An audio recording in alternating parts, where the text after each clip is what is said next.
What is happening, people? The NBA offseason might feel like it's dragging, but things are far from quiet, especially in Clipperland. Just when you think it couldn't get any crazier, more details come out, and the whole situation around Kawhi Leonard and the Los Angeles Clippers is starting to look like something straight out of a Netflix docuseries. Now, if you're someone who's been following the league for a minute, you already know the league doesn't move quickly with this kind of stuff, and in this case, they're not even pretending to rush it. According to the reports, we might not even get a ruling until after the All-Star break. And not just any All-Star break, the one being held right in the Clippers' brand new home, the Intuit Dome. Coincidence? I mean, come on. The timing here is sketchy, to say the least. February? That's not halfway through the season. That's more like 2/3 in. So if the NBA is holding off until then, it's hard not to raise an eyebrow or two. Especially when Pablo Torre, who's basically been leading the charge on uncovering this mess, has been dropping bombs week after week. Forget waiting for an official investigation.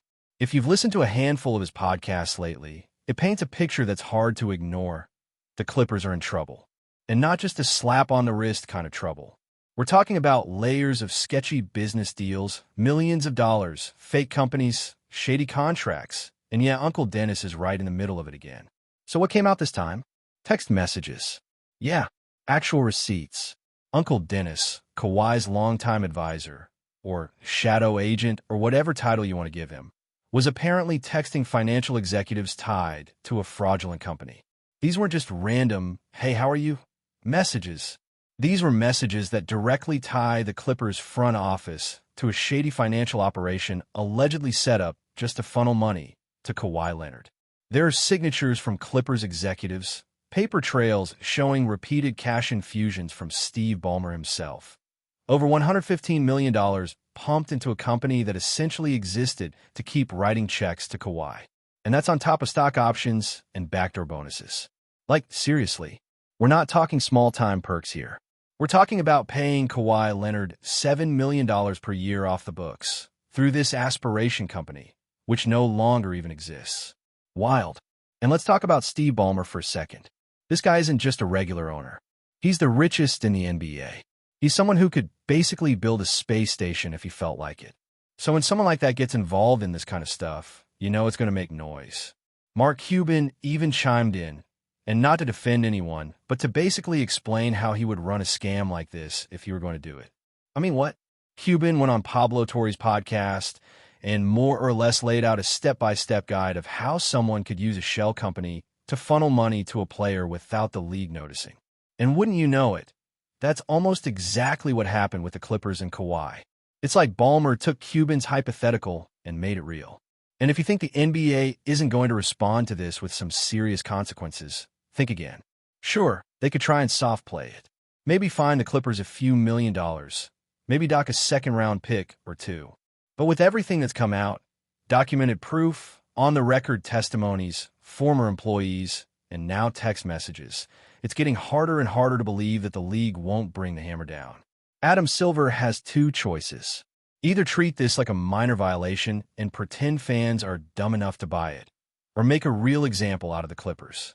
Because let's be real, if all this is true and the punishment is just a financial slap, it sets a dangerous precedent. It basically says, hey, if you've got the money, go ahead and cheat. Just be ready to write a check when you get caught. And what's even more ridiculous is how the Clippers are now trying to rewrite the narrative. Right on cue, an article drops about how the team has supposedly been wanting out of the Kawhi Leonard business for a while now. Really? That's funny because I don't remember anyone saying that when Kawhi was being treated like royalty, getting custom load management schedules, and having half the franchise revolve around his whims. But now, suddenly when the heat's on, the leaks start dripping about how difficult he is to work with, how standoffish he's been, how this whole partnership has been a disaster. It's the classic, we didn't break up, we just mutually agreed to move on spin, except the timing is way too convenient. And we've seen this before. Every time a star leaves a team under questionable circumstances, these stories magically appear. The Celtics did it with Kyrie. The Spurs had their fair share with Kawhi too. The Red Sox with Francona, if you want to jump sports. It's like clockwork. But this one feels different because it's not just narrative spin, it's potential legal and financial fallout. There are real allegations here. Fraud, tampering, salary cap violations. If proven, this could be one of the biggest scandals the NBA has seen in years. So what happens next? Well, if the league waits until February, every Clippers press conference until then is going to be a circus. Reporters are going to be asking about it every single game. Players, coaches, even opposing teams. No one's escaping the questions. It's going to hang over the franchise like a dark cloud. And if the league is smart, they'll get ahead of this. Because the longer they wait, the louder the speculation gets, and the worse it looks. As for Kawhi, if the NBA decides this was a serious breach of rules, there's a real possibility they could void his contract. Think about that. This wouldn't be the first time. Go back and look at the Joe Smith situation with the Timberwolves. That involved under-the-table deals, and it cost Minnesota years of first-round picks and millions in penalties.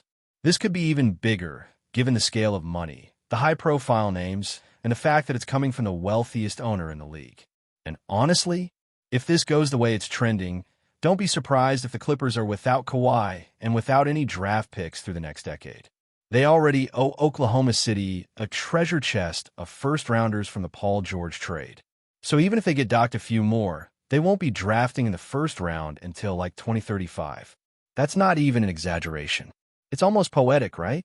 This entire experiment, the Clippers trying to buy their way to a championship, skipping the grind, building a shiny new arena, stacking stars without chemistry, it all might implode before they even play a single regular season game at the Intuit Dome.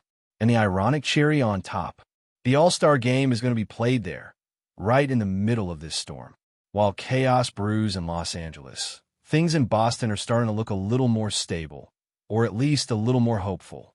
The Jason Tatum situation, which had people all over Celtics Nation holding their breath earlier this offseason, is finally showing signs of progress. Reports are starting to come out from within the organization that the front office is feeling really good, like genuinely optimistic, about the pace of his recovery. This isn't one of those vague, he's progressing updates we sometimes get with injured stars. The tone here feels different.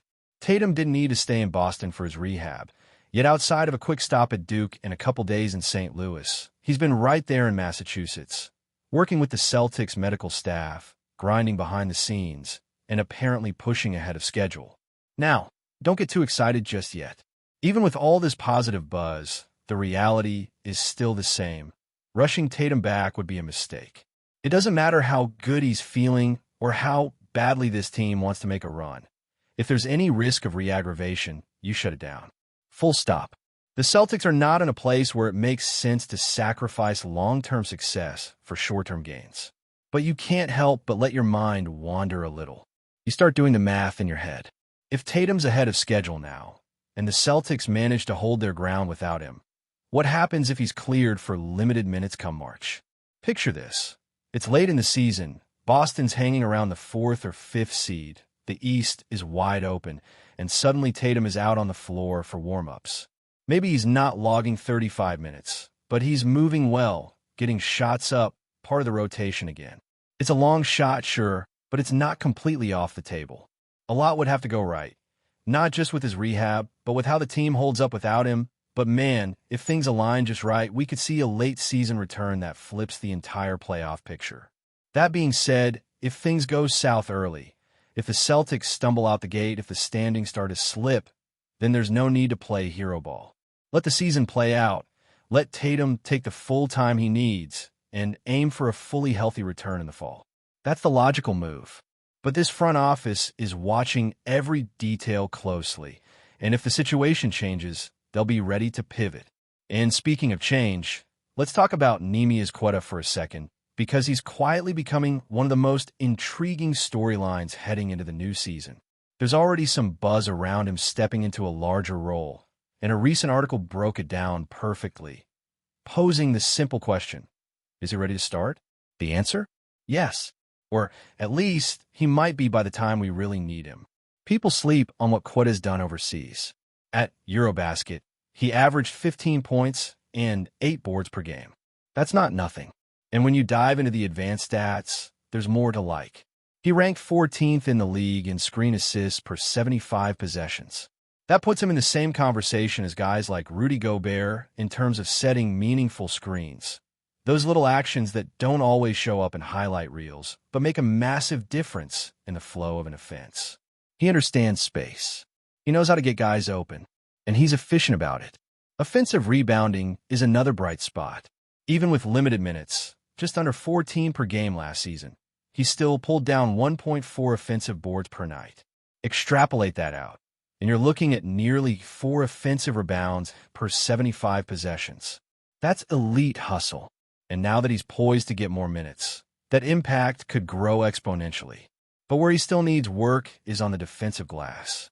Last season, he was grabbing only about 2.4 defensive boards per game, landing him around the 50th percentile. That's fine, but it's not enough if you're going to anchor a defense. He needs to improve there. And of course, the biggest test will be on the defensive end: rotations, positioning, rim protection, and most importantly, staying out of foul trouble. We've seen big men with all the physical tools struggle to make the jump because they can't keep up mentally. That's where Quetta needs to grow. Not just in effort, but in awareness. If he can improve there, and the Celtics staff is investing the time in him to make sure he does, then he becomes the X factor of this entire roster. So yeah, while all eyes are on Tatum and his recovery, don't sleep on Quetta's development. He might not be the headline, but he could be the piece that quietly holds the whole thing together this year. The Celtics have questions to answer, and a lot of them come down to internal growth. Can their young guys step up? Can they tread water long enough for their stars to come back healthy? Can they take a leap without needing a blockbuster trade to fix everything? But before we continue, please remember to subscribe to the channel and give the video a like. Your support helps us keep bringing you the latest news about the Boston Celtics. Feel free to share your thoughts on the news in the comments as well. The NBA world is buzzing tonight with what could be the most sensational trade rumor of the season. SHAI Gilgeous-Alexander, the reigning MVP and one of the league's most electrifying talents, is reportedly on the move, and the Boston Celtics might just be his next home. Sources close to the league hint that talks have been quietly heating up behind the scenes, sending shockwaves through basketball circles. For years, the Celtics have been chasing a transformative superstar to pair with their rising core, and SHAI seems like the perfect fit. Known for his silky mid-range jumper, lightning-quick handles, and clutch gene, the 24-year-old Canadian guard has evolved into a player who can change a game almost single-handedly. Imagine him in green, running the floor alongside Jason Tatum and Jaylen Brown, an offensive juggernaut that could challenge any dynasty. While no official confirmation has surfaced, insiders suggest that the Celtics front office is aggressively exploring options, potentially offering a package centered around young talent and draft picks. The potential blockbuster has fans and pundits alike buzzing. Could Boston finally have the missing piece to contend for an elusive NBA championship? Or is this just another tantalizing whisper in a league full of rumors? Social media has already exploded with reactions, as Celtics supporters envision SHAI orchestrating fast breaks at TD Garden, hitting pull-up threes, and terrorizing defenses with his elite playmaking. Meanwhile, the rest of the league is bracing for a seismic shift. If this deal happens, it wouldn't just elevate Boston. It would send shockwaves across the Eastern Conference and possibly reshape the balance of power in the NBA. Regardless of the outcome, one thing is clear. The SHAI Celtics chatter is pure electric energy for basketball fans everywhere. As whispers turn into speculation and speculation teeters on the edge of reality, the league watches with bated breath. Could the Celtics green soon shine brighter than ever with a new MVP leading charge? Only time will tell, but one thing's certain. This rumor has everyone talking, and the NBA landscape may never be the same. That's it for this update. If you enjoyed the video and want to keep receiving exclusive news about the Boston Celtics, please subscribe to our channel and give the video a like. We always appreciate your comments and opinions. See you in the next video.